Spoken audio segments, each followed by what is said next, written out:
Supreme court ने Bilkis Bano gangrape case के दोषियों की रिहाई के मामले में गुजरात सरकार और केंद्र सरकार को नोटिस दिया है। इसके अलावा रिहा किए गए सभी 11 लोगों को भी पार्टी बनाने का निर्देश दिया गया है।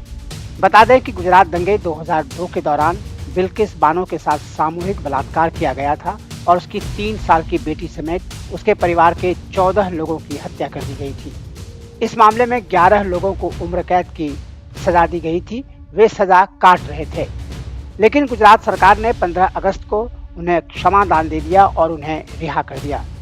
इसका चौतरफा विरोध हो रहा है। बुद्धिजीवियों, मानवाधिकार कार्यकर्ताओं और महिला संगठनों से जुड़े लोगों ने सुप्रीम कोर्ट को चिट्ठी लिखकर इस पर संज्ञान लेने की अपील की। सुप्रीम कोर्ट में इन 11 दोषियों की रिहाई के खिलाफ कई लोगों ने याचिकाएं दाखिल की थी।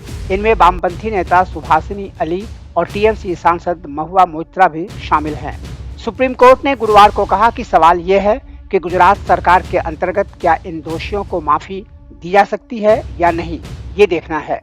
अदालत ने यह भी कहा कि ये भी देखना है कि क्या इन्हें माफी देते समय सोच विचार किया गया था या नहीं। सुप्रीम कोर्ट ने इस मामले में 11 दोषियों को भी पार्टी बनाने का निर्देश दिया है। मुख्य न्यायाधीश एनवी रमना की बेंच ने नोटिस जारी करते हुए इसकी सुनवाई 2 सप्ताह बाद करने का फैसला किया है। याचिकाकर्ताओं की ओर से पेश वकील कपिल सिब्बल ने अदालत से मांग की कि दोषियों की रिहाई तुरंत रद्द होनी चाहिए और गुजरात सरकार के फैसले को खारिज कर देना चाहिए। उन्होंने कहा कि गुजरात दंगों के दौरान बड़ी संख्या में लोग मारे गए थे और मुसलमानों का पलायन भी हुआ था। कपिल सिब्बल ने कहा कि गर्भवती महिला के गैंगरेप के दोषियों को माफी नहीं मिलनी चाहिए थी।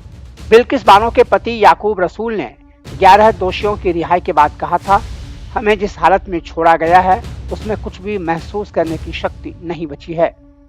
याकूब रसूल ने कहा था, जिस लड़ाई को हम वर्षों से लड़ रहे थे वो एक क्षण में बिखर गई। अदालत की ओर से दी गई उम्र कैद की सजा को मनमानी तरीके से कम कर दिया गया। मैंने सजा कम करने की इस प्रक्रिया के बारे में आज तक सुना भी नहीं था। याकूब रसूल ने कहा, 2002 में जो कुछ हुआ वो भयावह था। बिल्किस बानो के साथ जो बर्बरता हुई वो अकल्पनीय थी। उसने अपनी बेटी की हत्या अपनी आंखों के सामने देखी। एक माँ, एक महिला और एक इंसान के रूप में उसने सारी बर्बरताएं झेली। इससे बुरा और क्या हो सकता है।